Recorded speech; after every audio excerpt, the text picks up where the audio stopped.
Hello everyone, आप सबका बहुत बहुत स्वागत है आपके इस अपने यूट्यूब चैनल इंजीनियरिंग कैप्सूल्स में। आशा करता हूँ आप सभी ठीक होंगे। बहुत देर से बच्चों की डिमांड थी रिलेटेड टू उनका जो रीएवैल्यूएशन का फॉर्म है उसे भरने नहीं दिया जा रहा। बोर्ड की तरफ से कोई भी नोटिफिकेशन नहीं निकाली जा रही रीएवैल्यूएशन के फॉर्म्स के लिए। रिज़ल्ट की जो आंसर कीज़ हैं उसको नहीं रिलीज़ किया जा रहा था बोर्ड की तरफ से। और सेकंड, फोर्थ, सिक्स सेमेस्टर के जो बच्चे हैं, सेकंड और फोर्थ के जो रिज़ल्ट यहाँ पे डिक्लेयर किया हुआ है, इसके लिए नोटिफिकेशन आई थी और उस नोटिफिकेशन के रिस्पॉन्ड में बच्चों ने ईमेल्स की थी जो जो इस नोटिफिकेशन में कहा गया है। लेकिन उन ईमेल्स का अभी तक कोई भी रिस्पांस जो है बोर्ड की तरफ से नहीं आया है।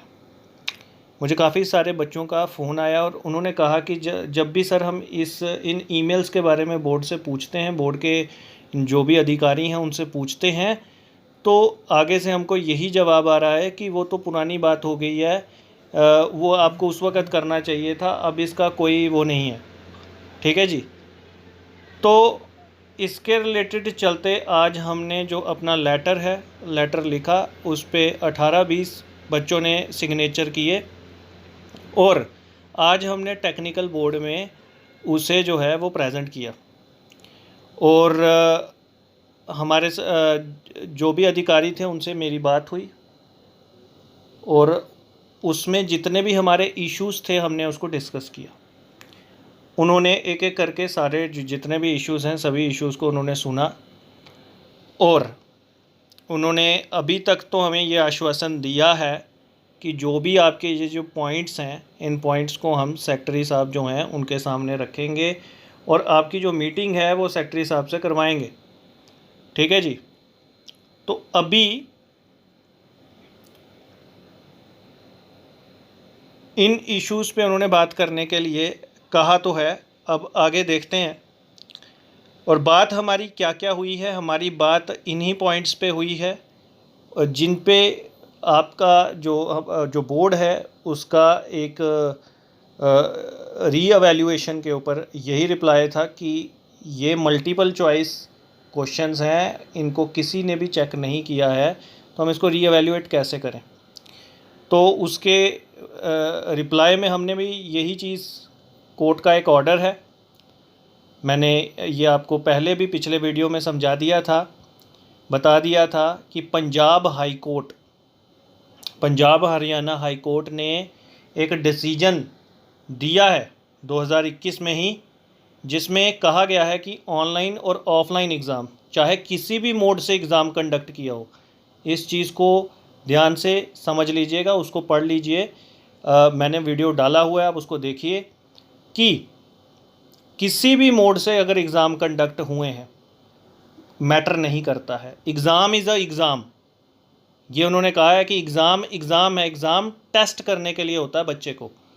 और अगर टेस्ट करने के लिए है बच्चे को एग्ज़ाम और बच्चों ने आंसर शीट्स जो हैं मार्किंग तो की है उसके ऊपर, तो उनको रीअवैल्यूएशन का भी हक है, उसको किसी भी तरीके से छेड़छानी नहीं की जा सकती।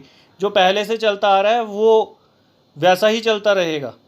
मोड के ऊपर एग्ज़ाम कंडक्ट करने के मोड के ऊपर कभी डिपेंड नहीं करता रीअवैल्यूएशन। ये पंजाब हरियाणा हाई कोर्ट द्वारा ये डिसीजन दिया गया है। ठीक है जी। तो ये बात हमारी हुई थी और इन पॉइंट्स को हमने वहाँ पर रखा था। उसके बाद बात यही है कि अब हम वेट करेंगे 3 से 4 दिन तक। अगर बोर्ड डिसीजन लेता है, हमारे पॉइंट्स को कंसीडर करता है, तो वेल एंड गुड है, तो हमारी सारी अगर शर्तें मान लेते हैं। और अगर नहीं मानते हैं तो फिर हमको आगे का जो स्टेप है वो लेना पड़ेगा। और हम तो यही उम्मीद कर रहे हैं कि जो टेक्निकल बोर्ड है वो बच्चों के जितने भी पॉइंट्स हैं उसको माने। एक चीज़, दूसरी चीज़ ये है कि इमीडिएटली जैसे ही मैं बाहर निकला था, क्योंकि मुझे वहाँ पूछा गया था कि आप रिप्रेजेंटेटिव हैं किसकी तरफ से रिप्रेजेंट कर रहे हैं, किस रिलेशन में रिप्रेजेंट कर रहे हैं। तो मेरा सिंपल सा है कि आई एम अ टीचर, मैं एक टीचर हूँ, ठीक है, एक एडुकेटर हूँ, और बीइंग अ टीचर मैं अपने स्टूडेंट्स को यहाँ पे रिप्रेजेंट कर रहा हूँ। ये मेरा जवाब था,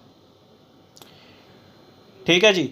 वहाँ पर एक पॉइंट और है कि जब मैं वापस बाहर आया हूँ तो बच्चे मुझे कह रहे हैं कि सर हमें कहा जा रहा है कि जो ये सर हैं ये सिविल इंजीनियरिंग के रिलेटेड हैं, ये सिविल इंजीनियरिंग से जुड़े हुए हैं, तो ये सिर्फ सिविल इंजीनियरिंग के बच्चों को ही रिप्रेजेंट कर रहे हैं। ऐसा नहीं है, मैंने कहीं पे भी लेटर के अंदर नहीं मेंशन किया है कि मैं सिविल इंजीनियर हूँ या मैं सिविल इंजीनियरिंग स्टूडेंट्स को रिप्रेजेंट कर रहा हूँ। I am not representing civil engineering students alone.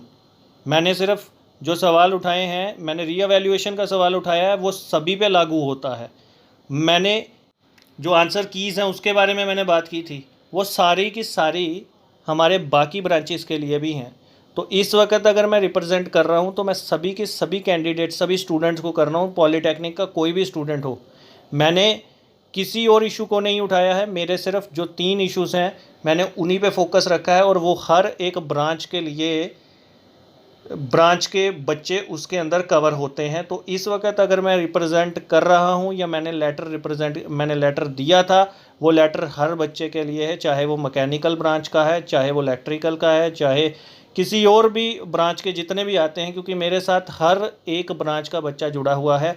और ये उनकी ही जितने भी पॉइंट्स हैं उनको सुनने के बाद मैंने ये लेटर जो है ये तैयार किया था, और ये लेटर को अभी तक 18 से 20 बच्चों ने साइन किया है, ठीक है जी। तो ये पॉइंट्स थे।